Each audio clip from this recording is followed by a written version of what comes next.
यूं तो बॉलीवुड स्टार्स हमेशा ही चर्चा में रहते हैं, लेकिन आजकल कानूनी पचड़ों में फंसे ज्यादा नजर आ रहे हैं। राखी सावंत और उनके पति के बीच का विवाद तो जग जाहिर है।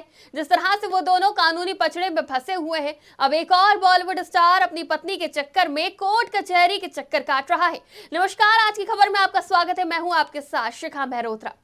बॉलीवुड एक्टर नवाजुद्दीन सिद्दीकी इन दिनों अपनी पत्नी के साथ हुए विवाद के बाद से सुर्खियों में है।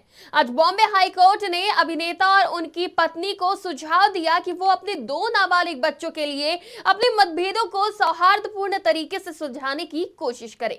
बता दें, नवाजुद्दीन सिद्दीकी ने हैबियस कॉर्पस याचिका के साथ हाई कोर्ट का रुख किया था, जिसमें उनकी 12 साल की बेटी और 7 साल के बेटे की जानकारी उन्हें देने के लिए उनकी पूर्व पत्नी जैनब को निर्देश देने की मांग की गई थी। वहीं अब इस मामले में जस्टिस एएस गडकरी और पीडी नायक की खंडपीठ ने अभिनेता और उनकी पूर्व पत्नी से बात करके बच्चों को लेकर अपने मतभेद को सुलझाने की कोशिश करने की सलाह दी है। अदालत ने कहा, सिद्दीकी केवल अपने बच्चों और उनकी शिक्षा के बारे में चिंतित हैं। एक दूसरे के साथ बात करें, साथ ही पिता और बच्चों के बीच मुलाकातें और बातों के सिलसिले को भी सुलझाएं।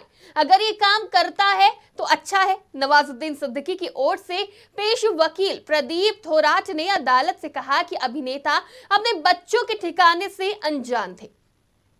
उनके वकील ने कहा कि याचिकाकर्ता यानी कि नवाजुद्दीन सिद्दीकी ने सोचा कि उनके बच्चे दुबई में हैं, लेकिन उन्हें बच्चों के स्कूल से एक मेल मिला है जिसमें उन्हें स्कूल से निकालने की चेतावनी दी गई है, क्योंकि वो अपनी काफी समय से स्कूल मिस कर रहे हैं।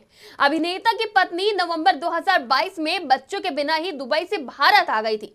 उन्होंने कहा कि महिला और उनके बच्चे दुबई के स्थायी निवासी हैं। इस पर अदालत ने जैनब के वकील रिजवान सिद्दीकी से बच्चों के ठिकाने के बारे में जानकारी मांगी। इस पर रिजवान सिद्दीकी ने अदालत से कहा कि बच्चे अपनी मां के साथ हैं और उन्हें छोड़कर वापस दुबई नहीं जाना चाहते। उन्होंने कहा कि दोनों बच्चे अपनी मां के साथ भारत में रहना चाहते हैं, वो यहां अपनी शिक्षा जारी रखना चाहते हैं। जैनब सही विकल्पों पर विचार कर रही हैं।